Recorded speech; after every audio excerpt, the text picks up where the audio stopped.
Luke Acts. Christian apologists will never tell you this. Luke Acts is fiction.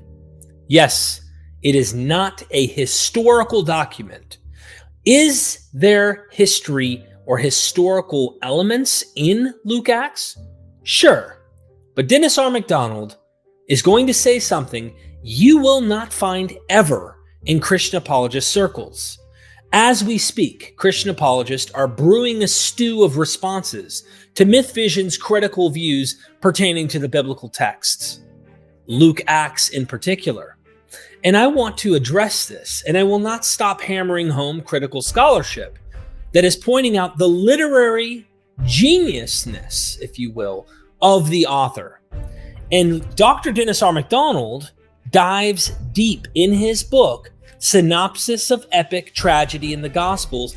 He goes in and shows you all of the literary imitations. He mentions in this video 30 imitations that you find in Luke Acts that you also find in the Aeneid, which imitates the Homeric epics, the Iliad and the Odyssey. It's all here, and it's all well documented. So, you're looking for a book that's going to help handle this issue and show you that this is imitation and not literal history? Again, this is your book. And stay tuned, because they will never tell you this, ever.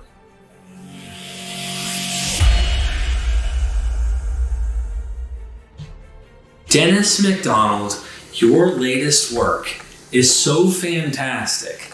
I'm not kidding. You know, when I bought it, I was like, this is great. But after we did our course and we really dug into it, I realized this is better than I realized. And so I'm looking forward to it. You have a section in here that particularly deals with a book that is actually used by certain groups of Christians, we'll call them apologists, to nail down the historical accuracy and the validity that Jesus actually rose again from the dead, and the early church miraculously survived due to the feats described in it called Luke Acts. And today I want us to try and honestly just smash the idea. We need to forsake the idea and recognize Luke Acts as a beautiful piece of literature that is well crafted, and it's extremely intelligent, but far from literally true. And let's call it what it is. It's fiction. In some way, shape, or form, it plays in the role of fiction, even though it does borrow from Josephus or do other things. So with that being said, if I were to say to you, hey, you say Luke Acts is not literally true, how do you know? Okay, I want to say a little more about the book, if I might. The title of the book is Synopsis of Epic Tragedy in the Gospels. It actually has 3 volumes. The first is dedicated to the Synoptic Gospels, including the Lost Gospel Q, and it's called A Mimetic Synopsis of 4 Synoptic Gospels. So those Gospels are the Q document, as I reconstruct it, Mark, Matthew, and Luke. And mimesis means literary imitation, and the imitation is largely of the Homeric epics or Athenian tragedy. And of course, the Jewish Bible. The second volume is the one that we want to talk about in this session, and it's a mimetic synthesis of the Acts of the Apostles. It's mimetic in that it imitates the Iliad, the Odyssey, Euripides, Bacchae, and the Platonic Socratic dialogues, and that's what we'll be talking about, especially the poetry. Volume 3 is a mimetic synopsis of 3 Gospels of John, and the way that works is that the Gospel of John was composed in 3 consecutive stages, sequential stages, and you can tease them out, unbraid them, if you will, and then compare them with each other. And the subtitle to this one is Imitations of the Synoptic Gospels and Euripides' Bacchae, which is a famous Athenian play. The Bacchae was already imitated by the author of Luke Acts. Now, I agree with you that Luke Acts has in it very little historical information. Even though the author likely is using Josephus for some of his historical information, he almost certainly knows a collection of Paul's letters from which he gets some of Paul's travels and his associates and so on. But the author is not interested in writing a history in the same way that we would write histories, or let's say Suetonius or Tacitus or Herodotus would have written it.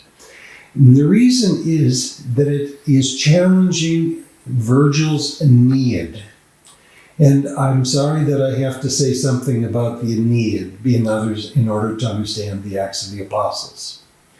Virgil finished the Aeneid in 19 BCE, at the relatively early in the career of Augustus Caesar.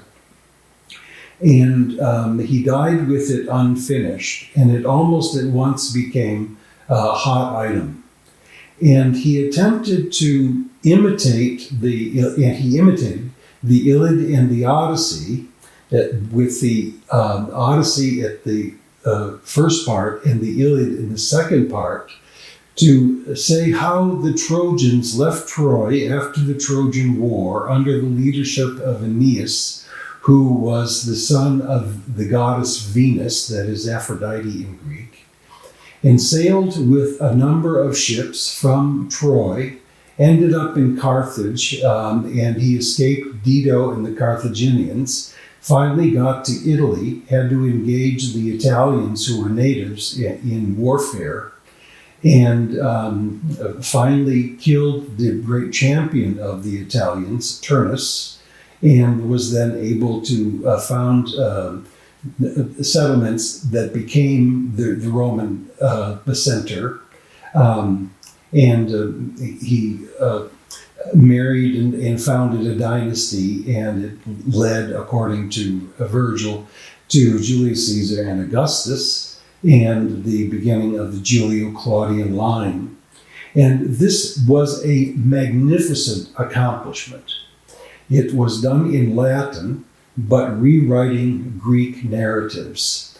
And the point was to say that the empire was a great success, and it had divine supervision. Jupiter, or Zeus, had promised to Venus, named the Aphrodite, the mother of Aeneas, that her son would found this dynasty, and it would have a rule forever, and it would install peace and prosperity. And actually, Virgil read some of his 12 books to Augustus in order to get the approval. And it became a big success. It was the most important piece of literature for giving Roman identity. A huge success, and it still is among the world classics. Luke is writing early in the 2nd century. And that's after the Julio-Claudian line had come to an end with Nero. And Luke is writing probably under the Trajan. And a number of people, a number of poets, rewrote the Aeneid in order to make it apply to the period after the fall of the Julio-Claudian line, because it's clear that that empire that dynasty was not going to last forever. And it wasn't very good at world peace in the 2nd century either. And Luke is trying to say that the Christian movement is a different kind of kingdom with a different kind of king and a different kind of rule. And he's going to write a story about the expansion of the Christian tradition to set the church up as a rival to the Roman Empire. So one of my books that unfortunately costs $114 and still doesn't have a review because it's so expensive, either an Amazon or a public review or an academic review, is Luke and the Politics of Homeric Imitation. Luke is aware of the Homeric imitations of Virgil. And he wants to have imitations of his own, starting in the gospel, but then exploding in the Acts of the Apostles. And there are about 30 episodes of imitation in the Aeneid that reappear with different imitations in Luke Acts. So that's an incredible number, and it must mean that there's a connection between them. So let me give you some examples. Luke Acts and the Aeneid are both stories of a minority that is expanding a kingdom that is going to end up in Rome or Italy. It requires a journey that has a shipwreck. It has divine guidance. There is an alternative the kingdom. There is struggle. And in the end, there's the inclusion in the Aeneid of both native Italians and the Trojans under Aeneas. And at the end of the Acts of the Apostles, there's a peace between Gentiles and Jews so that they become in the same community. So when we say that Luke Acts does not have history, that should, it has historical sources. We talked about Josephus, we talked about Paul's letters, and no doubt he had other texts. I would say Papias' expositions. There are a lot of examples of overlaps there. But the reason the author's writing fiction is he's not trying to tell people the truth about history. He's not trying to convince them that these are actual events. He's trying to tell probably his Christian readers that their kingdom is going to satisfy the goals of the Augustan age even better than Augustus and Aeneas were able to. In order to do that, Luke is not only imitating Greek poetry, the Iliad and the Odyssey, and the Bacchae, by the way, but also he makes Paul into a philosopher. So Paul goes to Athens, he talks about the unknown God, he gives philosophical defenses of his position and the Christian message before authorities, just as Socrates does to the Athenians in his Apology. And this is a big move because Aeneas himself was anything but a philosopher. He was a good warrior, he was a good leader, he was pious Aeneas, he was, that is, faithful and religiously faithful Aeneas, and so was Paul, but Aeneas was not a philosopher. And Luke makes Jesus a philosopher like Socrates. He makes Paul a philosopher of sorts. And so the function of the fiction is a political alternative to the Aeneid. Now, I'm not the only person who has made that argument. And it's been an argument that's been made, on the one hand, by a classicist and another by a biblical scholar. And so my work is very much taken with their analysis. What makes my work different is that I think I've found exactly what the passages are in the Iliad and the Odyssey and the Bacchae and Plato that were imitated. And they're the same passages in about 30 instances that Virgil had identified. And so it is competitive mimesis. So some people think that unless the Acts of the Apostles is historical, it's useless. My attitude is if it was historical, it would have been useless for Luke's purpose. Because Luke is interested in having a foundation mythology for his community to say that we need not be cowed by Roman power. We can be friendly competitors. And in fact, the kingdom of God is going to be a more satisfactory kingdom than the kingdom of the Romans. So it's friendly to Rome, but it's also agonistic or competitive with Rome. It is not history in the way we think. It has historical information. Paul is a historical character, and the author knows something about Paul because of the letters. The issues with Roman power sometimes is similar to what one finds in Josephus. So those are historical. But most of the narratives are not.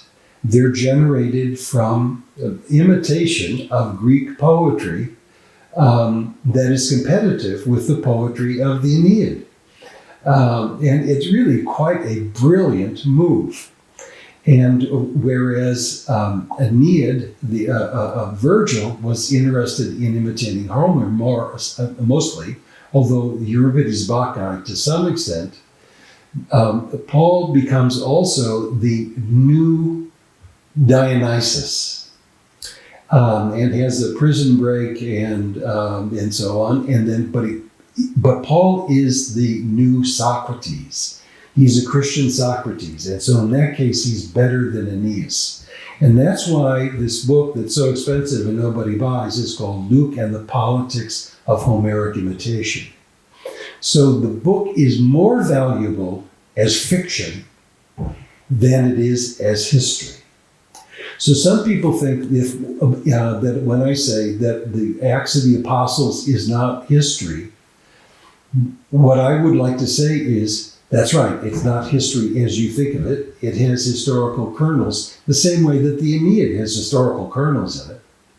But just as Virgil wrote a narrative mythology for the Roman Empire, Luke is imitating that and imitating the Homeric epics to portray the Christian movement as competitive. Now, one of the places where this becomes most obvious is at the end of the Acts of the Apostles, where we find this fantastic shipwreck story. And it's told in the first person plural. We did this, and we had to swim to shore, and we were all saved, and we ended, and so on. It's right out of the Odyssey, and that's how the Aeneid begins. Aeneas and his flotilla leave Troy, and they're trying to get to a different shore because actually in the end they want to return to Italy, where Dodonus had come from, one of their ancestors. And they get a shipwreck, and that's why they end up in northern Africa at Carthage. So the shipwreck stories match each other. They name the winds and they tell you what's going on, and it's so obvious. And other interpreters have seen, including the conservative F.F. Bruce, says this is a Homeric story of the shipwreck. So is it historical? No. Is it wonderful? Yes. So what we have, unfortunately, in fundamentalism is the wrong hermeneutic for understanding narrative. Narratives need not be historical and revealed in order to be insightful and exciting. So that's basically the thesis of these books that I've written in the past, and it's consolidated in Volume 2 in Synopses of Epic Tragedy and the Gospels.